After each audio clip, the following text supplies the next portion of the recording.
नमस्कार दोस्तों, आप सभी का अपने YouTube channel simple way study पर स्वागत है।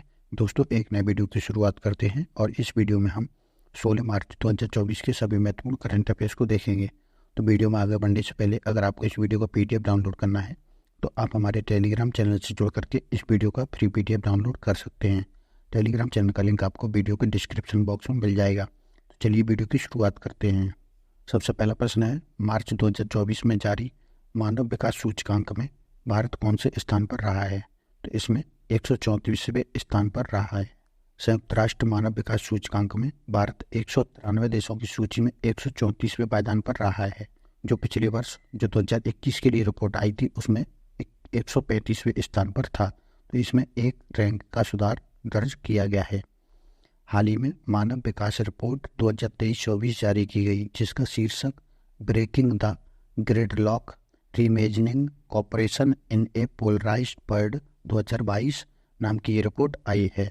और इस रिपोर्ट के तहत जो मानव विकास सूचकांक 2022 के लिए जारी किया गया है, तो उसमें भारत के प्रदर्शन की बात करें तो भारत ने पिछले वर्ष की तुलना में सभी HDI संकेतकों में सुधार प्रदर्शित किया है।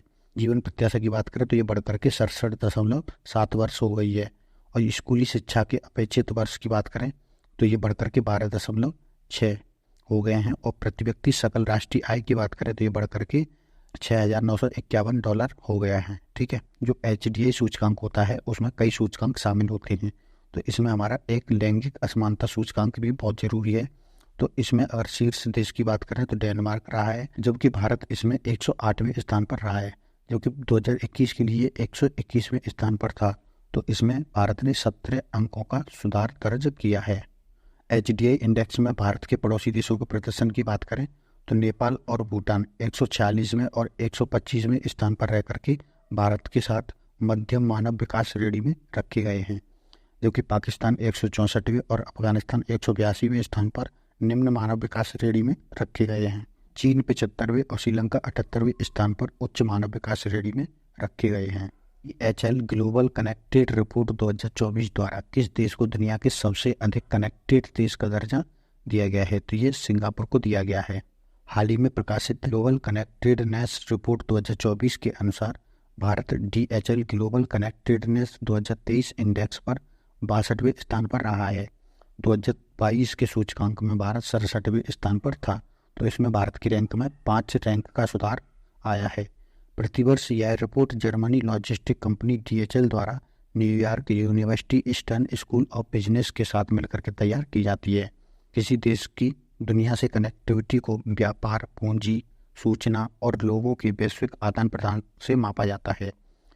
इन संकेतकों के आधार पर रिपोर्ट में 181 देशों और क्षेत्रों को रैंक में शामिल किया गया है।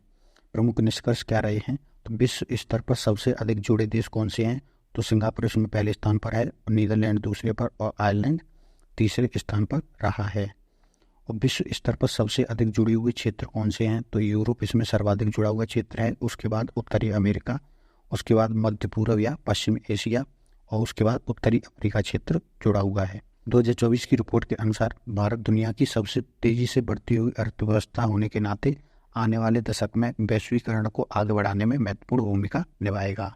मार्च 2024 में किसे फिलिस्तीन के प्रधानमंत्री के रूप में नियुक्त किया गया है? तो मोहम्मद मुस्तफ़ा को नियुक्त किया गया है। इजरायल हमास के मध्य जारी संघर्ष के दौरान 14 मार्च 2024 को फिलिस्तीन प्राधिकरण के नए प्रधानमंत्री के रूप में मोहम्मद मुस्तफ़ा को चुना गया है। इन्हें फिलिस्तीन के राष्ट्रपति मोहम्मद अब्बास ने पद एवं गोपनीयता की शपथ दिलाई।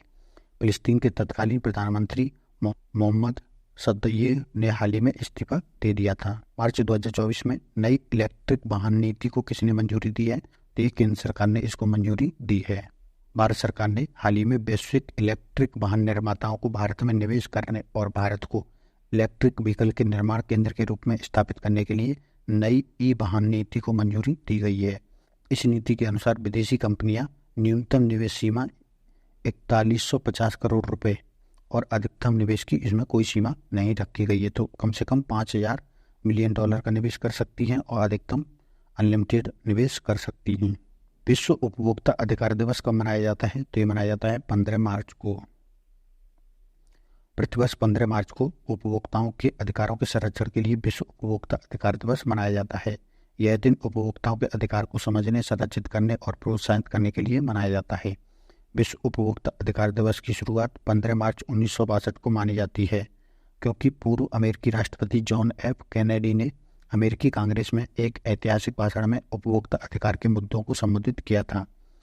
15 मार्च 1983 को अपनी आधिकारिक शुरुआत के बाद इस दिवस को संयुक्त राष्ट्र द्वारा मान्यता दी गई। तो आधिकारिक रूप से ये 1983 में पहली बार मनाया गया था। 2024 की थीम क्या है? तो उपभोक्ताओं के लिए निष्पक्ष और जिम्मेदार AI यानी आर्टिफिशियल इंटेलिजेंस। वैश्विक रेटिंग एजेंसी फिच द्वारा जारी आंकड़ों के अनुसार भारत की GDP फाइनेंशियल ईयर 2025 में कितने प्रतिशत की वृद्धि रहने का अनुमान लगाया है? तो इसने 7% की वृद्धि रहने का अनुमान लगाया है। 14 मार्च 2024 को वैश्विक रेटिंग एजेंसी फिच ने भारत के अगले वित्त वर्ष फाइनेंशियल ईयर 2025 में GDP की विकास दर 7% रहने का अनुमान लगाया है, जो कि मौजूदा वित्त वर्ष 2024 में ये 7.8% का अनुमान लगाया है। और यहाँ पर ये अलग अलग कंपनियों के अनुमान दे रखे हैं, ठीक है। तो ये हम पहले देख चुके हैं सब, जैसे क्रिसल ने बताया था 2025 के लिए 6.8% का अनुमान, ठीक है। और SBI ने कितना बताया था? तो इसने 8% का अनुमान बताया था। मूडीज ने 6.8% का। और सबसे महत्वपूर्ण आंकड़े किसके हैं? तो इसमें NSSO के द्वारा जो आंकड़े जारी किए जाते हैं वो सबसे महत्वपूर्ण होते हैं, ठीक है। तो ये आप देख सकते हैं यहाँ पर।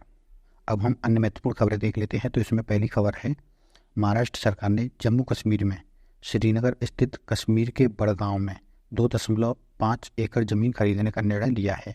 जम्मू कश्मीर में जमीन खरीदने वाला महाराष्ट्र पहला राज्य बना है, ठीक है। तो महाराष्ट्र अपने राज्य से आने वाले पर्यटकों के लिए यहाँ पर एक केंद्र बनाएगा, इसके लिए इसने जमीन खरीदी है।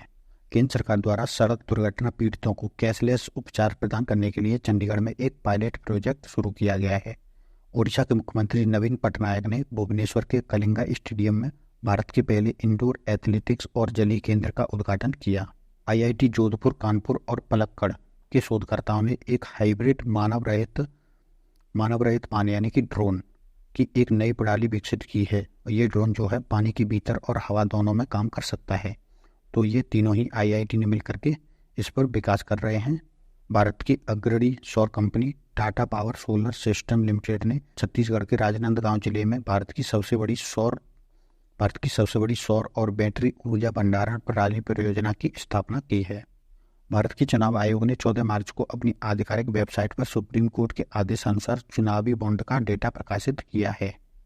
और चुनावी बॉन्ड कौन जारी करता है? तो ये SBI जारी करता है। और ये डेटा SBI ने चुनाव आयोग को दिया है और चुनाव आयोग ने अपनी आधिकारिक वेबसाइट पर इसको जारी किया है। प्रतिवर्ष 15 मार्च को इस्लामोफोबिया से निपटने के लिए अंतर्राष्ट्रीय दिवस मनाया जाता है। केंद्र सरकार ने 13 मार्च 2024 को वरिष्ठ IAS अधिकारी राहुल सिंह को केंद्रीय माध्यमिक शिक्षा बोर्ड यानी CBSE का अध्यक्ष नियुक्त किया है।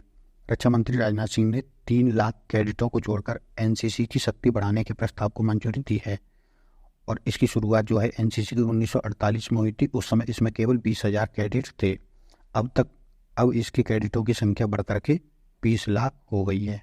भारी उद्योग मंत्रालय और IIT रुड़की ने नवाचार को बढ़ावा देने और ऑटोमोटिव और EV क्षेत्र को आगे बढ़ाने में सहयोग के लिए एक समझौता ज्ञापन पर हस्ताक्षर किए हैं। चीन, ईरान और रूस की नौसेना बलों ने क्षेत्रीय समुद्री सुरक्षा की रक्षा के उद्देश्य से ओमान की खाड़ी के पास एक संयुक्त अभ्यास सुरक्षा बेल्ट 2024 की शुरुआत की है।